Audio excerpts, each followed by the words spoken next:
നിങ്ങളുടെ ജീവിതധർമ്മം തന്നെയാണോ നിങ്ങളുടെ തൊഴിൽ? കേൾക്കുമ്പോ ഒരുപക്ഷെ പുതുമ തോന്നിയേക്കാം. ജീവിതധർമ്മവും തൊഴിലും, ഈ ഒരു വിഷയത്തെക്കുറിച്ചുള്ളൊരു പരമ്പരയാണ് നമ്മൾ ഇനി ചെയ്യുവാൻ പോകുന്നത്. അതിനെക്കുറിച്ച് പറഞ്ഞു തുടങ്ങുന്നത് എങ്ങനെയാണ്? Life purpose and work. True success comes from living your natural ധർമ്മം.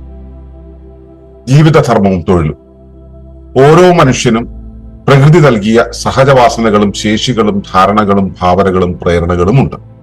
ഇവയാണ് ജീവിതധർമ്മത്തെ നിർണയിക്കുന്നത്.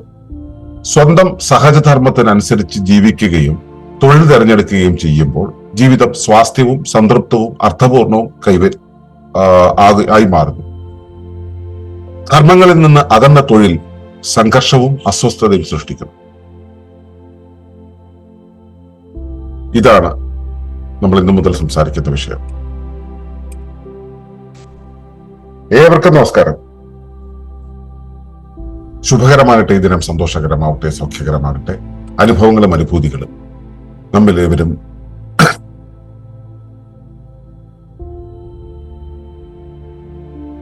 അപ്പോ ഈ തൊഴിൽ എന്നുള്ള ആ ഒരു വിഷയം, നമ്മുടെ തൊഴിൽ, അതായത് നമ്മുടെ ജീവിതത്തെ മുൻപോട്ട് കൊണ്ടുപോകുന്ന സമയത്ത് നമ്മൾ എത്രത്തോളം നമ്മുടെ സമയത്തെ ഒക്യുപ്പൈ ചെയ്തിരിക്കുന്നു എന്നുള്ളതാണ് തൊഴിൽ എന്നുള്ളത് കൊണ്ട് ഉദ്ദേശിക്കുന്നത്. നമ്മൾ സമയത്തെ ഏത് വിധത്തിൽ ചെലവാക്കുന്നു എന്നുള്ളത്. അത് പ്രൊഡക്റ്റീവ് ആവുക എന്നുള്ളതൊക്കെ പിന്നീടുള്ള കാര്യമാണ്. പ്രൊഡക്റ്റീവ് ആവണമെന്നും പ്രൊഡക്റ്റീവ് ആയി വേണം ജീവിക്കേണ്ടതെന്നും ഒക്കെ പറയുന്നത് പിന്നീട് വന്നിട്ടുള്ളതാണ്. പ്രകൃതിയിലെ സാധാരണ ഒരു ജീവി ജീവിക്കണമെങ്കിൽ അതിന്റെ സമയം എന്തു ചെയ്യുന്നു എന്നുള്ളത്. ഇപ്പോ കെട്ടിയിടപ്പെട്ടുള്ള നായ സമയത്തിന് ഭക്ഷണം കഴിക്കണം, ആരെങ്കിലും വന്നാൽ കുരയ്ക്കണം. ഇതിനപ്പുറത്തേക്ക് അതിന് വേറൊരു ധർമ്മം ചെയ്യാനില്ല. ഇപ്പൊ നാട്ടിലെ സാധാരണ ആളുകൾ വളർത്തുന്നതല്ല, കാട്ടിലെ പശുക്കളോ അല്ലെങ്കിൽ പോത്തുകളൊക്കെ ആണെങ്കിൽ എന്താ, രാവിലെ എഴുന്നിട്ട് അവരുടെ പുല്ല് തേടി അവർ നടക്കുന്നു. പുല്ല് തേടി നടക്കുന്നു വെച്ചാൽ കുറച്ച് ദൂരത്തേക്ക് പോകുന്നു. അത് കഴിഞ്ഞിട്ട് വയറ് നിറയ്ക്കുന്നു. എന്നിട്ട് ഒരിടത്തേക്ക് മാറിയിരുന്നത് കഴിക്കുന്നു. ഈ കഴിക്കാൻ വേണ്ടിയുള്ള യാത്ര, നമ്മൾ ഇരിക്കുന്നിടത്തുനിന്ന് കിച്ചൺ വരെ നടക്കുന്ന യാത്രയുണ്ടല്ലോ, അതുപോലെ കുറച്ചുകൂടെ നീണ്ട ഒരു യാത്രയാണ് ഈ ജീവജാലങ്ങളെല്ലാം ചെയ്യുന്നത്. അതിനും അപ്പുറത്ത് അവരുടെ സമയത്തെ ആ ഭക്ഷിക്കാനുള്ള ഒരു കാര്യത്തിന് വേണ്ടി അല്ലാതെ ബാക്കിയുള്ള സമയത്ത് അവരെന്താണ് ചെയ്യുന്നത്? അതാണ് ഈ ഒക്യുപ്പേഷൻ എന്ന് പറയുന്നത്. ഒക്യുപ്പൈ ചെയ്യുന്ന സമയത്ത് ഒക്യുപ്പൈ ചെയ്യുന്ന ഒരവസ്ഥ. ഈ ഒക്യുപ്പേഷൻ കൊണ്ട് അവരെന്താണോ അവിടെ നിർവഹിക്കേണ്ടത് അത് നിർവഹിക്കും. ആ പ്രദേശത്ത് ആ ജീവി അവരെന്താണോ നിർവഹിക്കേണ്ടത് അത് നിർവഹിക്കും. അപ്പൊ ഇതാണ് അതിന്റെ ഒരു രീതി. സാധാരണ രീതിയിൽ ഈ രീതിയിലാണ് നമ്മുടെ ഒക്യുപ്പേഷൻ എന്നുള്ളത് നടപ്പിലാകുന്നത്. അപ്പൊ നടപ്പിലാകേണ്ട കാര്യങ്ങൾ നടപ്പിലാക്കുക എന്നുള്ളതാണ് ഇതുവഴി ഉണ്ടാകുന്നത്. ഈ പ്രപഞ്ചത്തിലെ ഓരോ സത്തയും ആ വലിയ ജീവവ്യവസ്ഥയുടെ ഒരു കോശമാണ്. നമ്മുടെ ശരീരത്തിനകത്ത് ഒരു കോശമുള്ളതുപോലെ പ്രപഞ്ചം എന്ന മഹാശരീരത്തിനകത്ത് ഓരോ കോശമാണ്. ഇവിടെയുള്ള ഓരോ സത്തയും നമ്മളും അങ്ങനെ തന്നെ. ഈ ഓരോ കോശവും ഓരോ പ്രത്യേക ആവശ്യങ്ങൾക്കാണ്. ഇപ്പോ കരളിലെ കോശങ്ങൾ, കരളിന്റെ ധർമ്മങ്ങൾ, കരളിലെ വെച്ച് നമ്മുടെ ശരീരത്തിൽ നടക്കേണ്ട ധർമ്മങ്ങൾ നിർവഹിക്കാൻ വേണ്ടിയാണ് അല്ലെ. ഹൃദയകോശങ്ങൾ, ഹൃദയത്തിലെ പമ്പിങ് എന്നുള്ള ആ പ്രോസസ് നടപ്പിലാക്കാൻ വേണ്ടിയുള്ളതാണ്. വൃക്ക, അതിന്റെ ധർമ്മങ്ങൾ നടപ്പിലാക്കുകയാണ്. അപ്പോ ഓരോ സ്ഥലത്തെയും കോശങ്ങൾ ആ പ്രദേശത്തിനനുസരിച്ച്, ഓരോ സ്ഥാനത്തിനനുസരിച്ച് അതിന്റെ ധർമ്മത്തിൽ വ്യത്യാസം വരുന്നു. അപ്പൊ നമുക്ക് മനസ്സിലാക്കാം ആ ഓരോ കോശവും ഉണ്ടായിട്ടുള്ളത് ഒരു പ്രത്യേക ആവശ്യത്തിനാണെന്ന്. അതിന്റെ ആ നിയുക്ത ധർമ്മം, അതിലേക്ക് ഏൽപ്പിച്ചിട്ടുള്ള ഉത്തരവാദിത്വം നിർവഹിക്കാൻ വേണ്ടിയിട്ടാണ് അത് ഉണ്ടായിട്ടുള്ളത് തന്നെ. അതിന്റെ ജനനം തന്നെ അതിനു വേണ്ടിയിട്ടാണ്. അപ്പോ അതിന്റെ ധർമ്മമാണ് ഒരു സത്തയുടെ യഥാർത്ഥ അസ്തിത്വം എന്ന് പറയുന്നത്. എന്തിനു വേണ്ടിയാണോ ജനിച്ചത് അത് ചെയ്യുക എന്നുള്ളതാണ് ഒരു സത്ത. പ്രപഞ്ചത്തിലെ ഒരു വസ്തു നിലനിൽക്കണമെങ്കിൽ അതിനാവശ്യം. എന്തിനു വേണ്ടിയാണോ ജനിച്ചത് അത് ചെയ്യുക, പർപ്പസ് എന്താണോ അത് നടപ്പിലാക്കുക. അതാണ് അതിന്റെ എക്സിസ്റ്റൻസ് എന്ന് പറയുന്നത്. അപ്പോഴാണ് അത് നിലനിൽക്കുക. അപ്പൊ ഒളിമ്പസ് പറയുന്നത് ഇതാണ്, ധർമ്മമാണ് സത്തയുടെ നിലനിൽപ്പിന് കാരണം. ഒരു സത്ത നിലനിൽക്കുന്നതിന്റെ കാരണം എന്ന് പറയുന്നത് അതിന്റെ ധർമ്മമാണ്. ധർമ്മമില്ലയോ ആ സത്ത നിലനിന്നിട്ട് കാര്യമില്ല. സത്ത ഇറലവന്റ് ആയി പോകും, നിലനിൽക്കാതെ പോകും. മനസ്സിലല്ലേ? അപ്പോ സത്ത എന്ന് പറയുന്നത് കൃത്യമായിട്ട് അവിടെ എക്സിസ്റ്റ് ചെയ്യുന്നത് പ്രകൃതിയുടെ ഒരു ആവശ്യത്തിന് വേണ്ടിയിട്ടാണ്, പ്രകൃതിയുടെ ഒരു കോശമായിട്ടാണ്. ആ പ്രകൃതിയുടെ കോശമായി നിലനിൽക്കുന്ന ആ സ്ഥലത്ത്, കാലത്ത് അത് എന്തിനു വേണ്ടി ഉണ്ടായോ അത് നടപ്പിലാക്കുക എന്നുള്ളതാണ് അതിന്റെ ഉത്തരവാദിത്വം. അതാണ് അതിന്റെ നിലനിൽപ്പ്. ഈ പ്രകൃതി ആദ്യം കയറിയിട്ട് ഈ സത്ത ഉണ്ടാക്കിയിട്ട് എന്നാ പിന്നെ നീ പോയി പണി ചെയ്യുന്ന പറഞ്ഞതാണോ? അങ്ങനെയാണോ? ആയിരിക്കാൻ വഴിയില്ല. അങ്ങനെയല്ല പ്രകൃതിയിൽ ഉണ്ടാകുന്നതെന്നാണ് പ്രകൃതി തത്വശാസ്ത്രം പറയുന്നത്. പ്രകൃതി തത്വശാസ്ത്രം പറയുന്നതിനനുസരിച്ച് അവിടെ ആദ്യം ഉണ്ടാകുന്ന ആ ഡിമാൻഡാണ്.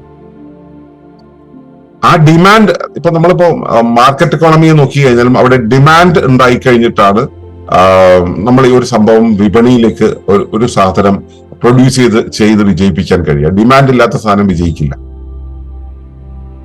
പക്ഷെ നമ്മൾ ആദ്യം പ്രൊഡക്ട്സ് ഉണ്ടാക്കി എന്നിട്ട് പിന്നെ അതിന് ഡിമാൻഡ് ഉണ്ടാക്കുക എന്നുള്ളൊരു ഒരു റിവേഴ്സ് പ്രോസസ് ചെയ്തിട്ട് നമ്മൾ മാർക്കറ്റിംഗിൽ വിജയിക്കും. അത് നമ്മുടെ തന്ത്രമാണ്. പക്ഷെ പ്രകൃതിയിൽ എപ്പോഴും ആവശ്യമാണ് ആദ്യം ഉണ്ടാവും. ഇന്നൊരു ആവശ്യമുണ്ടായി, ആവശ്യത്തിനനുസരിച്ച് ഒരു രൂപം അവിടെ ഉണ്ടാകുന്നു. ഇപ്പോ ഒരു കാട്ടില് പുല്ല് വല്ലാതെ കൂടുകയാണ്, ചെടികൾ വല്ലാതെ കൂടുകയാണ്. ആ കൂടുന്ന സമയത്ത് അവിടെ ചിലത് മെയിൻറ്റെയിൻ ചെയ്യപ്പെടേണ്ടതുണ്ട്. ഒരുപാട് കൂടാകുന്നതിന് പകരം, ഒരുപാട് കാടായി മാറുന്നതിന് പകരം അവിടെ ഒന്ന് മെയിൻറ്റെയിൻ ചെയ്യാനുണ്ട്.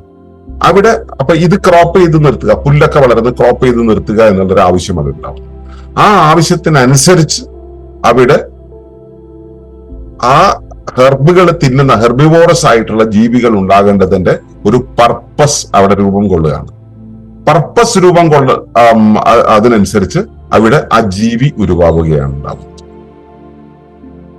ഇത് നമ്മളിപ്പോ ഒരു ജീവി തൽക്കാലത്തേക്ക് ഉണ്ടാകുന്നതിന്റെ ഒരു അവസ്ഥ വെച്ച് നോക്കിയാൽ ചിലപ്പോൾ നമുക്ക് മനസ്സിലാവില്ല. ഇപ്പൊ കാട്ടില് അനാദികാലം മുതൽ മറ്റേ ഹെർബിവോറസ് ഉണ്ടല്ലോ, അല്ലെങ്കിൽ പോത്തുകളും മാനുകളും ഒക്കെ ഉണ്ടല്ലോ. അത് ഒരു പ്രത്യേക ഡിമാൻഡ് വന്നപ്പോൾ ഉണ്ടായതല്ലല്ലോ എന്ന് നമുക്ക് വേണമെങ്കിൽ ആലോചിക്കാം. പക്ഷെ ജീവിതത്തിലെ പല ഘട്ടങ്ങളിലും നമ്മൾ നോക്കിയാൽ ഒരു ആവശ്യം വരുന്ന സമയത്ത് ആവശ്യത്തിനനുസരിച്ച് അവിടെ അത് പ്രത്യക്ഷമാവും. ഇതുകൊണ്ട് മറ്റേ പഴയ ഒരു ഫോട്ടോസ്റ്റാറ്റ് വാചകമുണ്ട്, ഭഗവത്ഗീതയിൽ നിന്ന് എടുത്തിട്ട് കോട്ട് ചെയ്ത ഒരു വാചകമുണ്ട്. പരിത്രാണായ സാധൂനാം വിനാശായ ദുഷ്കരം ധർമ്മ സംസ്ഥാപനാർത്ഥായ സംഭവാമി യുഗേ യുഗേ. ധർമ്മം സംസ്ഥാപിക്കുന്നതിന് വേണ്ടി യുഗങ്ങൾ തോറും ഞാൻ ഉണ്ടാകുന്നു എന്നാണ്. ഈ ഞാൻ എന്ന് പറയുന്നത് എന്താ?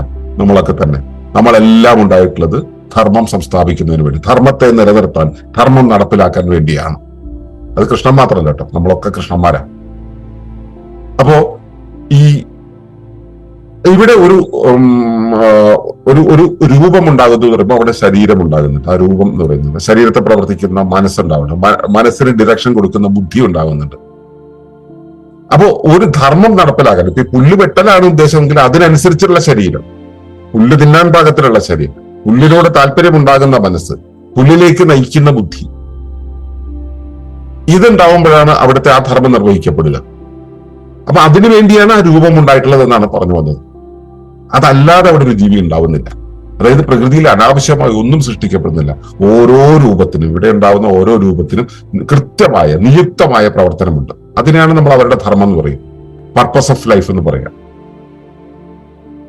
ഈ പർപ്പസ് എന്നുള്ളത് ആരാണ് തീരുമാനിക്കുന്നത്?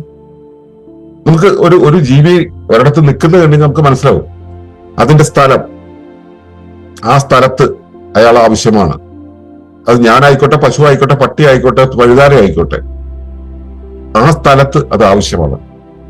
ഈ മനുഷ്യകേന്ദ്രിത കാഴ്ചപ്പാടിൽ എങ്ങനെയെന്നറിയും?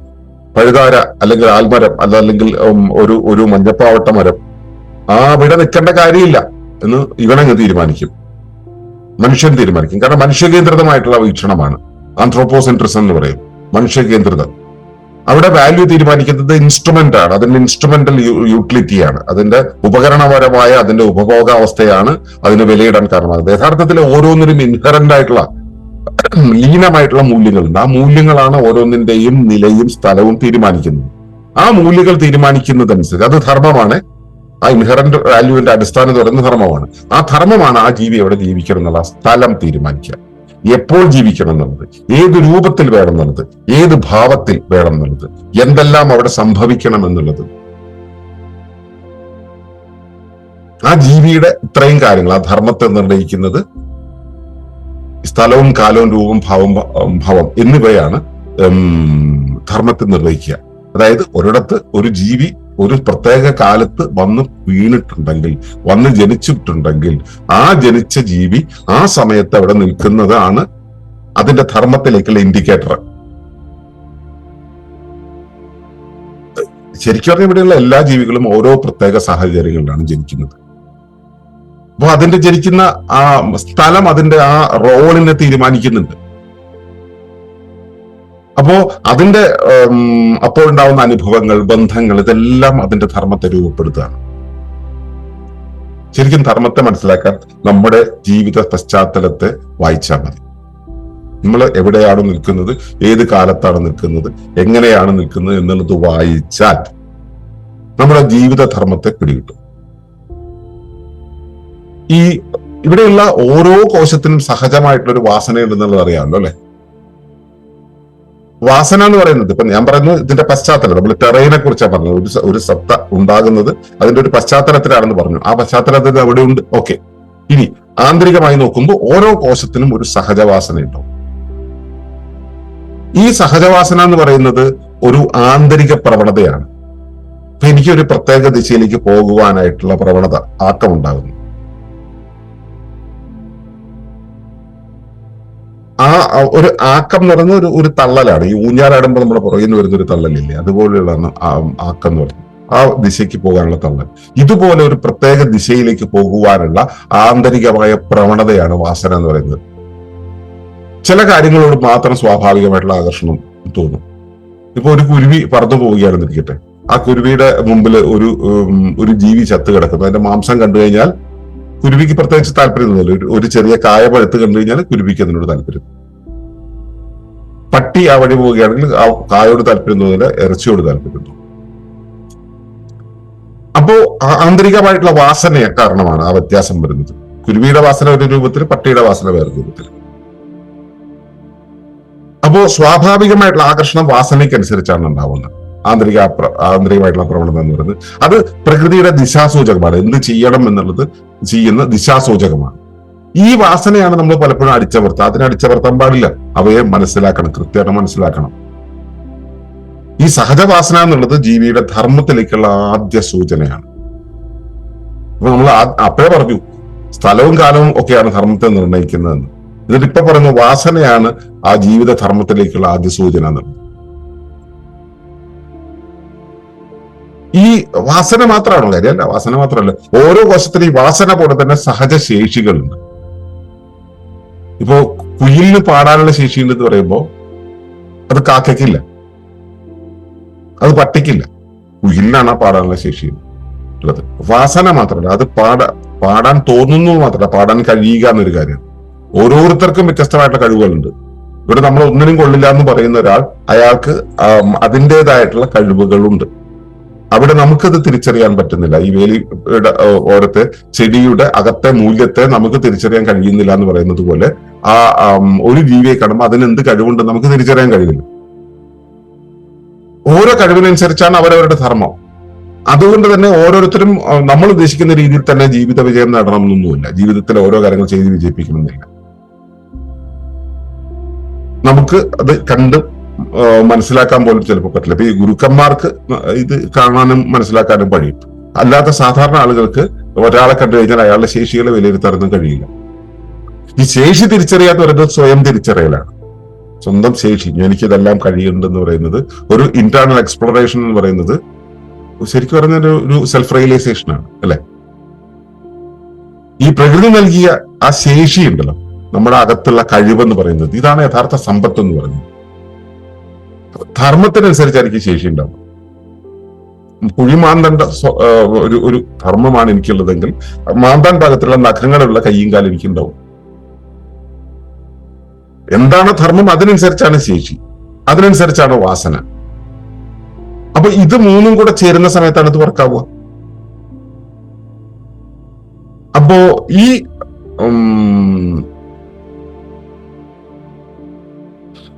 ധർമ്മം എന്താണോ, ഞാൻ പറഞ്ഞു ധർമ്മം, ശേഷി, അതുപോലെ വാസന, ഇവയെല്ലാം പരസ്പര പൂരകങ്ങളാന്ന് പറഞ്ഞു. ഇനി ആവശ്യമായിട്ടുള്ള ധാരണകൾ സ്വാഭാവികമായി നമ്മൾ രൂപപ്പെടും. എന്താണ് ധാരണ എന്ന് പറയുന്നത്? ധർമ്മത്തിനനുസരിച്ച് ഉണ്ടാകുന്ന ചിന്തകളാണ് ധാരണ എന്ന് പറയുന്നത്.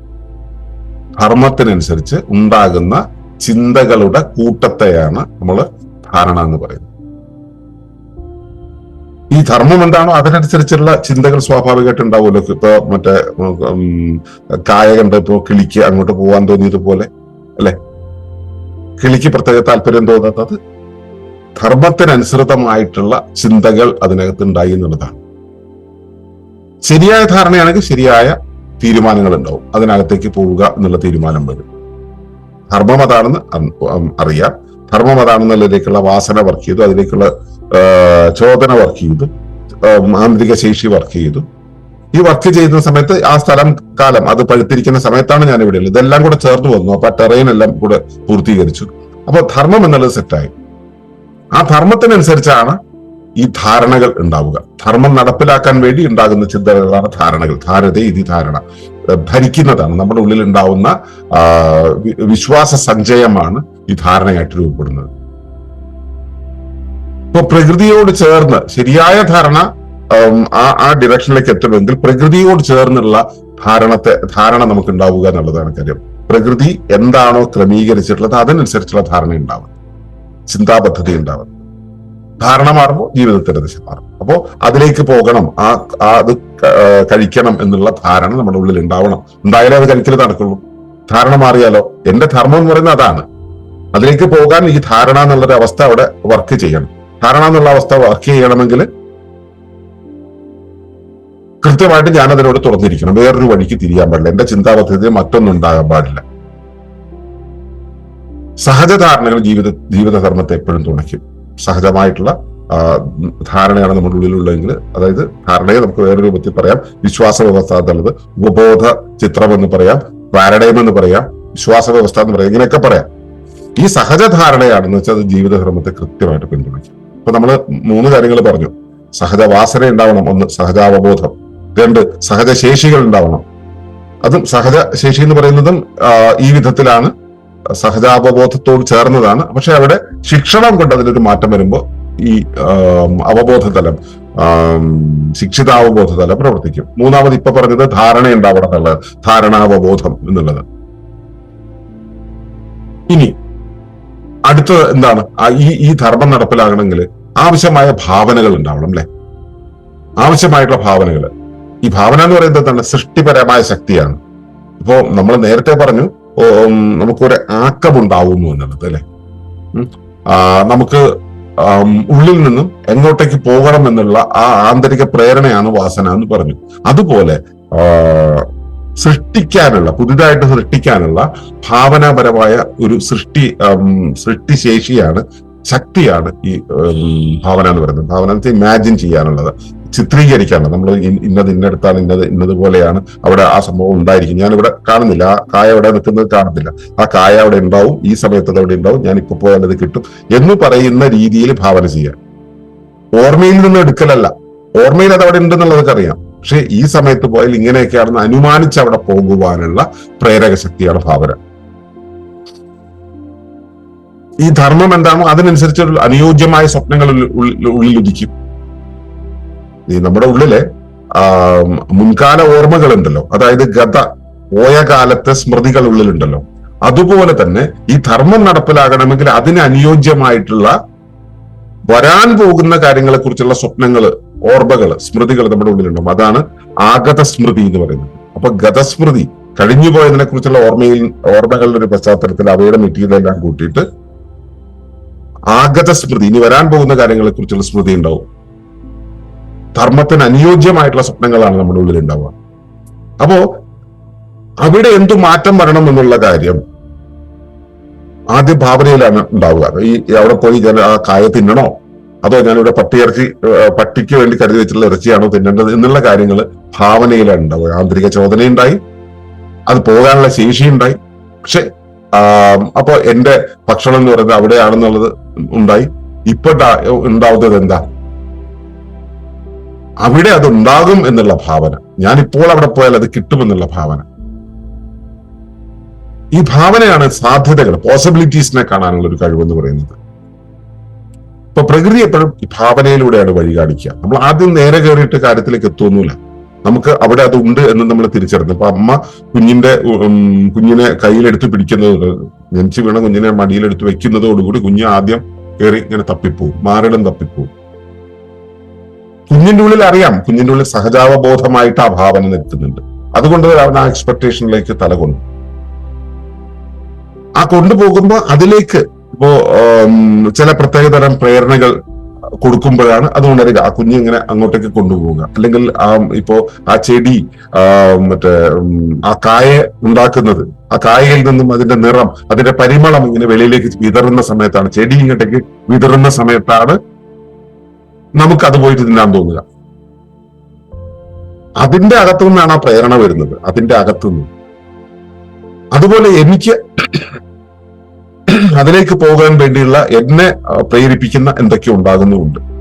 അതിന്റെ പ്രേരണയും എന്റെ പ്രേരണയും കൂടെ ചേരുന്ന സമയത്താണ് ഞാൻ ആ കായ തിന്നാൻ പ്രാപ്തമാവുക. യഥാർത്ഥ പ്രേരണ എന്ന് പറയുന്നത് നമ്മുടെ അകത്തുനിന്ന് വരുന്നതാണ്. ഈ ധർമ്മം എന്ന് പറയുന്ന ഒരു സംഭവം നടപ്പിലാക്കണമെങ്കിലോ അതിനൊരിക്കലും ഒരു പ്രേരണ വെളിയിൽ നിന്നും ആവശ്യമില്ല, വെളിയിൽ നിന്ന് ഒരു നിർബന്ധം ആവശ്യമില്ല. വെളിയിൽ നിന്നുള്ള നിർബന്ധം നടത്തി ഈ പരസ്പരം കണക്ട് ചെയ്യാനുള്ള ആ ഒരു അവസ്ഥ മാത്രമേ ഉള്ളൂ. വെളിയിൽ നിന്നുള്ള ഒരു പ്രേരണ കൊണ്ട് ഒരിക്കലും ഒരു ധർമ്മം നടപ്പിലാവില്ല.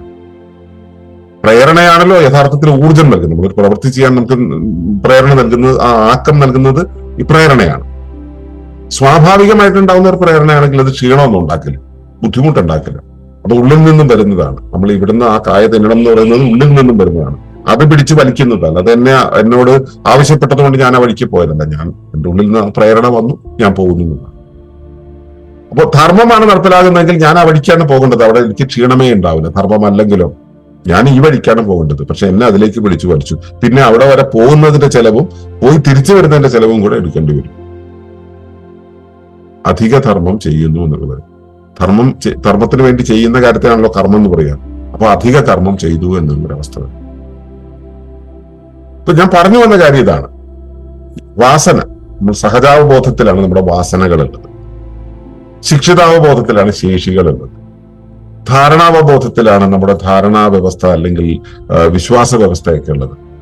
ഭാവനാവബോധത്തിലാണ് നമ്മൾ എങ്ങോട്ട് പോകണം എന്നുള്ളതിനെ കുറിച്ച് ഭാവന ചെയ്യുന്നത്. പ്രേരണാബോധത്തിലാണ് നമുക്ക് അങ്ങോട്ട് അത് നടപ്പിലാക്കാനുള്ള പ്രേരണ കിട്ടുന്നത്. ഇവ അഞ്ചും ചേർന്നിട്ടാണ് ധർമ്മം നടപ്പിലാക്കുന്നത്. ഇവ അഞ്ചും പരസ്പരം യോജിക്കുമ്പോൾ ജീവിതം ക്രമത്തിലാവും. ഇതിൽ വൈരുദ്ധ്യം വന്നു കഴിഞ്ഞാൽ ഭയങ്കര സംഘർഷമാണ്. അപ്പോ നമ്മുടെ ജീവിത ധർമ്മം എന്ന് പറയുന്നത് ഇതഞ്ചും ചേർന്ന് വരുന്ന ഒരവസ്ഥയിലാണ്. ഈ അഞ്ചും ചേർന്ന് വരുന്ന ഒരവസ്ഥയെ ഉണ്ടെങ്കിൽ ജീവിതധർമ്മം നടപ്പിലാകുന്നു എന്ന് തന്നെ നമുക്ക് മനസ്സിലാക്കാം. അപ്പൊ ധർമ്മം എന്ന് പറയുന്നത് വെളിയിൽ നിന്നും സായിപ്പ് പറഞ്ഞു എന്നുള്ളത് കൊണ്ടോ ജോലിക്ക് പോകണമെന്ന് അച്ഛനും അമ്മയും പറഞ്ഞത് കൊണ്ടോ അല്ല നമ്മൾ ധർമ്മം നടപ്പിലാകുന്നത്. ധർമ്മം നടപ്പിലാക്കേണ്ട, ധർമ്മം കണ്ടെത്താനുള്ള വഴികൾ പുറത്തല്ല, അത് ഉള്ളിലെ ഈ അഞ്ചിന്റെ ഏകോപനത്തെ തിരിച്ചറിയുന്നത്. അതിനാണ് ആത്മബോധ്യം എന്ന് പറയാം. അപ്പൊ നമ്മൾ എന്ത് ചെയ്യണം എന്നുള്ള തീരുമാനം നമ്മുടെ അകത്ത് എഴുതി വെച്ചിട്ടുണ്ട്. ഈ എഴുതി വെച്ചതിനെ ആണ് നമ്മൾ മാറ്റി നമ്മുടെ ഒക്യുപ്പേഷൻ എന്താണെന്ന് മനസ്സിലാക്കുന്നത് മാറ്റിയിട്ട് തൊഴിൽ എന്നുള്ള സംഭവം ഉണ്ടാക്കിയിട്ട് നമ്മൾ അത് ഉപജീവനത്തിനായിട്ട് ഉണ്ടാക്കി വെച്ചിട്ടുള്ളത്. അത് വെളിയിൽ നിന്നുള്ള പ്രേരണയാണ്. അത് ചെയ്യുന്ന സമയത്ത് സ്വാഭാവികമായിട്ടും നമുക്ക് തടസ്സങ്ങൾ ഉണ്ടാവും. ധർമ്മം എന്ന് പറയുന്നത് ജീവിതത്തിന്റെ ലക്ഷ്യമാണ്. തൊഴിൽ ഉപജീവനത്തിന് വേണ്ടിയുള്ളതാണ്. ഈ തൊഴിലും ധർമ്മവും കൂടെ യോജിക്കുമ്പോൾ ജീവിത സുന്ദരം. അത് ഒക്യുപ്പേഷൻ എന്ന് പറയുന്നത് നമ്മൾ ജീവിതത്തിന്റെ സമയം ഒക്യുപ്പൈ ചെയ്യുന്നത് ജീവിത ധർമ്മത്തിന് വേണ്ടിയിട്ടാണെങ്കിൽ ജീവിതം സുന്ദരമായിരിക്കും. ധർമ്മം എന്നുള്ള സംഭവം ഇല്ലാത്തൊരു തൊഴിലാണെങ്കിലോ ഉറപ്പായിട്ട് അത് കോൺഫ്ലിക്റ്റുകൾ ഉണ്ടാക്കും. ധർമ്മത്തോട് ഒത്താണ് തൊഴിൽ ചെയ്യുന്നത് സന്തോഷം ഉണ്ടാക്കും, സമൃദ്ധി ഉണ്ടാക്കും, നമുക്ക് സുസ്ഥിരത നൽകും. അപ്പോ ഇതിന്റെ മറുവശങ്ങൾ, മറ്റു വശങ്ങളുണ്ട്. ആ വശങ്ങളെ കുറിച്ച് നമുക്ക് വരുന്ന ദിവസങ്ങളിൽ സംസാരിക്കാം. അപ്പോൾ മനസ്സിലാക്കുക, ജീവിതധർമ്മം എന്ന് പറയുന്നത് പ്രകൃതി നൽകിയിട്ടുള്ള സഹജവാസനകളും ശേഷികളും ധാരണകളും ഭാവനകളും പ്രേരണകളും ചേർന്നിട്ട് നടപ്പിലാകുന്നതാണ്. ഇതാണ് ജീവിതധർമ്മത്തെ നിർണയിക്കുന്നത്. നമ്മുടെ ധർമ്മത്തിനനുസരിച്ച് ജീവിക്കുകയും തൊഴിൽ തിരഞ്ഞെടുക്കുകയും ചെയ്തു കഴിഞ്ഞാൽ ധർമ്മവും തൊഴിലും ഒന്നാകുമ്പോൾ ജീവിതം സ്വസ്ഥമാകും, സംതൃപ്തമാകും, അർത്ഥപൂർണതയുണ്ടാവും. ആ പർപ്പസ് നിർവഹിച്ചു എന്ന് പറഞ്ഞ അവസ്ഥയെത്തും. ഇതല്ല തിരിച്ചാണ് ചെയ്യുന്നതെങ്കിൽ സ്വാഭാവികമായിട്ടും ജീവിത സംഘർഷം, അസ്വസ്ഥത ഇതിലെ കൂടെ പുറപ്പായിരിക്കും. നിങ്ങളുടെ ജീവിതത്തിൽ ഇത് എങ്ങനെയാണ് എന്നുള്ളത് പരിശോധിക്കുക. നന്ദി, നമസ്കാരം.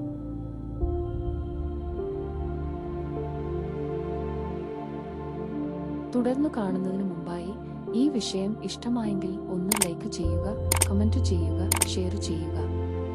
നിങ്ങൾ പ്രകൃതിയെ ഇഷ്ടപ്പെടുന്നുവെങ്കിൽ ഈ ചാനൽ ഒന്ന് സബ്സ്ക്രൈബ് ചെയ്യുക.